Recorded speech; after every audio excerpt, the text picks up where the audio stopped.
Okay, so this is going to be a very random video and out of place of what I was planning on doing. I thought about this and I'm just going to try it out. So what you may be asking here is, what do you have here? What are you going to show us? Well, these are K'NEX pieces for those who know what these are, and what some people may not know that I do, for those who don't know me, is I build model fans out of these. And I'm going to show you how to build one of these model fans. And this is actually my biggest creation, by the way, of these. Now, it does take a lot more pieces than this, but this set here is just one blade, and the other ones are pre-built. I'll get into more detail of those later. So I know I haven't been putting too much fan love into my channel, and I feel bad for those who especially love the fan videos I post, because I know there are many of you out there who do. So I'm going to put out some more love, because where I am right now, there's not many ceiling fans around in public, especially where I can actually show them and in all places where I could actually demonstrate them. I pretty much demonstrated everything I could. But with that all out of the way, let's get started. So the main part here, which is going to be the motor, which isn't actually a real motor, but it's the main part where the motor would be. I'm going to start off by grabbing a white 8-piece circular piece right here, which I'm going to be using as my flywheel for the fan collectors out there. You probably know that the flywheel is what the blades brackets are attached to and is what helps them spin. So just for decorative purposes and for filling in these extra spaces, I put in these blue pieces. You can put in really any other piece. I just recommend you do not put a long gray or a red, because those, you want them to be the main point of the fan, and these blue ones, they're out of the way. And how I always make my down rods and motors is I just grab this little bracket here as my motor and put them on a rod, which I'm using as my down rod here. The reason I have a large one over the smaller ones is because the fan itself is very, very big, and I will show you a full shot of it at the end of the video. So now that this is done, all I do is I pop the flywheel piece onto the down rod and through the motor, and this part is now done. Now for the best part, the blade, which is also the most time-consuming part, especially since there are 4 of these, keep in mind. Now, I'm not going to be building 4 of them here because that would just be a waste of video time, but I'll at least demonstrate one of them.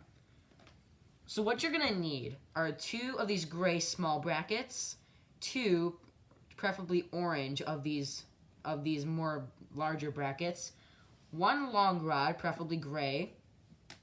These other end half pieces, what I either use is the silver gray or the yellow gold, and I have both of those. I decided to put both of them there to show the different finishes that you can make.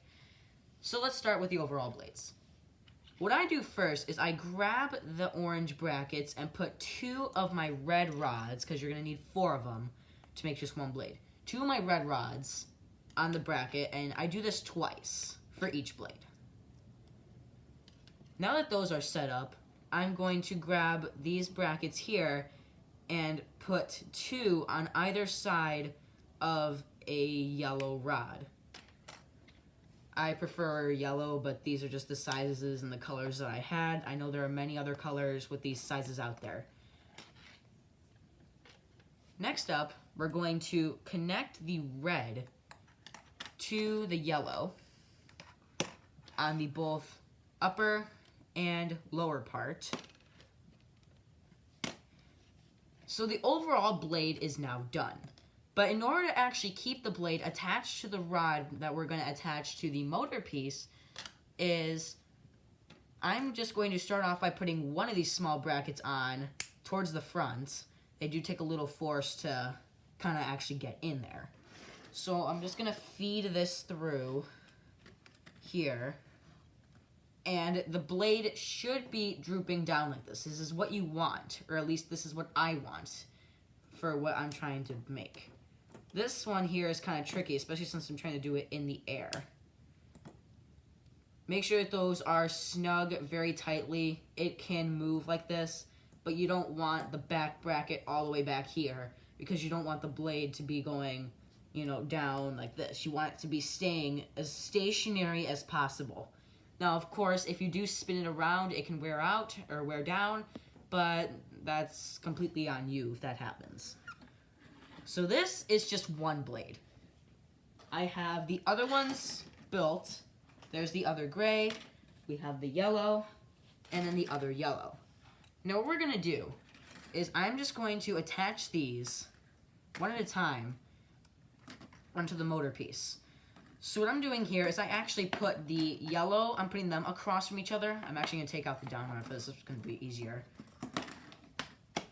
I have the yellow going on this side, and I'm going to put the gray on the opposite sides as well.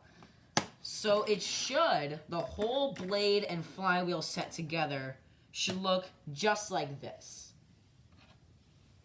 Now the reason I call this the cube is because once you hold it up like this, it kind of goes into a cube-like form. Now of course mine's not a perfect cube and it never really will be, but you got that kind of look with it, is kind of what you want. I flatten out the brackets so then if you really want to, it'll stand up. And the down rod can completely just fall if you really want it to for display purposes, which is what I do. And yes, the blades may fall like that. Now something that you might have not noticed is you can actually adjust the angle of each blade. That's the nice thing about these. You can just twist them and you can make them all these different angles. It sometimes can affect how the fan's performance will be, especially if you spin it around, but that just depends on the way you angle it. A good proper angle, meaning a nice flat blade standing up, is just about what you need. And by the way, I would not actually spin this close to your face because these blades, especially if you spin it really quickly, they will, it's kind of hard to show you, but I'm trying, they will hit each other at some point. So I never spin it any faster than this because they will eventually hit each other and they will fall apart and hit you. That's why I would never actually make this a real fan because of all the hazards. And I don't really know how these hazards can be fixed, but it is a nice creation that I've made and I thought I might as well share it with you.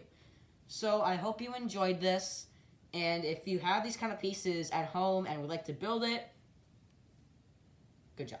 You've done good. See you in the next video.